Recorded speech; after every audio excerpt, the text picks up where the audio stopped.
Assalomu alaykum hurmatli vatandoshlar va odatdagi yangiliklarimizni boshlaymiz. Boshlashdan oldin katta iltimos, meni ko'rayotgan bo'lsangiz, podpiskani bosinglar. Podpiska bizning kanalimizga rivojlanishiga juda ham yordam beradi. Iltimos, shuni bosib qo'yinglar. Moskva hamda Moskva oblasti va Sankt-Peterburgdagi hamyurtlarimizga 10 yillik stajiga ega ishonchli dokument xizmatlarini taklif qilamiz. Registratsiya va uni продление qilish, трудовой договор, уведомление, spravkalar, проверка bazalar xizmatlari mavjud. Muhim eslatma, Amina ilovasi to'liq ishlamaganligi sababli registratsiya qilmaganlar zudlik bilan ushbu xizmatdan foydalaning. Hoziroq ekrandagi raqamlarga qo'ng'iroq qiling yoki WhatsAppdan yozing. Rossiya va O'zbekiston o'rtasida tovar ayirboshlash hajmi o'sib bormoqda. Assalomu alaykum qadrli mehmon, videodan to'liq xabardor bo'lish uchun videoga like va podpiskatsiya tugmalarini bosib qo'ying. O'zbekiston Rossiyadan makaron sotib olishni oshirdi. Rossiya makaron mahsulotlari eksportini 2025-yilning dastlabki 9 oyida 21% ga oshirdi. Bu haqda Rossiya Federatsiyasi eksport mahsulotlarini rivojlantirish federal xizmati ma'lum qildi.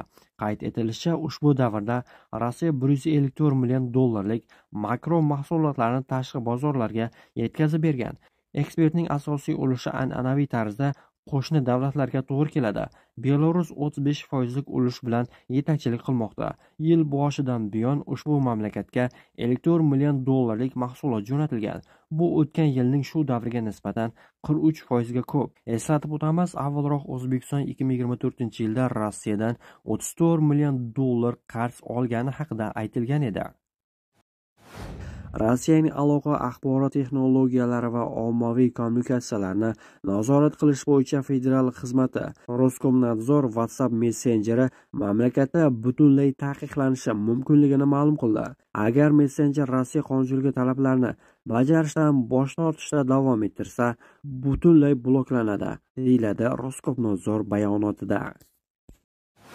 7 dekabr kuni Qozog'istonning Oqto'ba viloyatida yuz bergan yo'l transport hodisasida o'zbekistonlik 2 fuqaro halok bo'ldi. Bu haqda O'zbekistonda Favqulodda vaziyatlar vazirligi xabar berdi.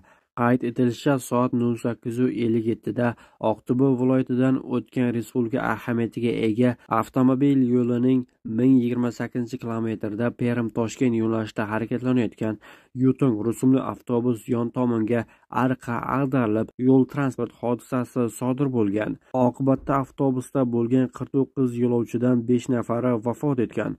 Ulardan 2 nafari o'zbekistonlik bo'lgan.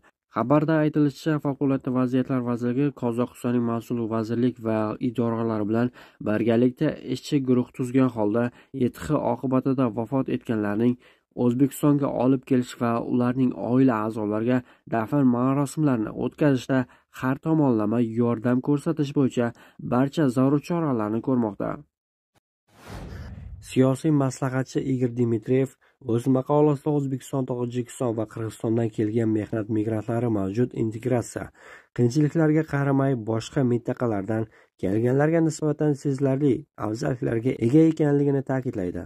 Uning ta'kidlashicha, Markaziy Osiyoliklar postsovet hududida o'sgan va shahar hayoti bilan tanish, ko'pchilik rus tilida gaplasha oladi va ma'muriy tartiblarni tushunadi. Bu esa ularning Rossiya jamiyatiga muvaffaqiyatli moslashishiga yordam beradi. Dmitriyev bu migrantlarning Rossiya iqtisodiyotiga, ayniqsa an'anaviy ravishda ishlagan qurilish va qishloq xo'jaligi sohalariga qo'shgan hissasini yuqori baholaydi.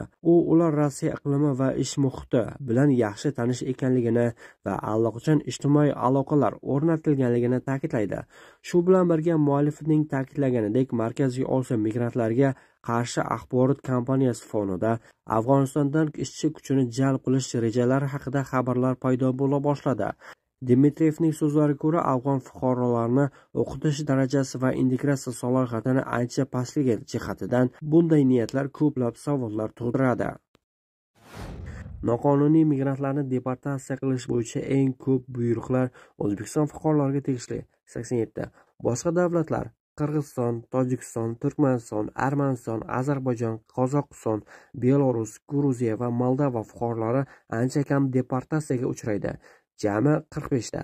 Xorijiy fuqarolar tomonidan ma'muriy deportatsiyaga olib keladigan eng ko'p uchraydigan huquqbuzarliklar Rossiya Federatsiyasiga kirish qoidalarini yoki qolish qoidalarini buzishdir. Rossiya Federatsiyasi Ma'muriy huquqbuzarliklar kodeksining 18-8-moddasi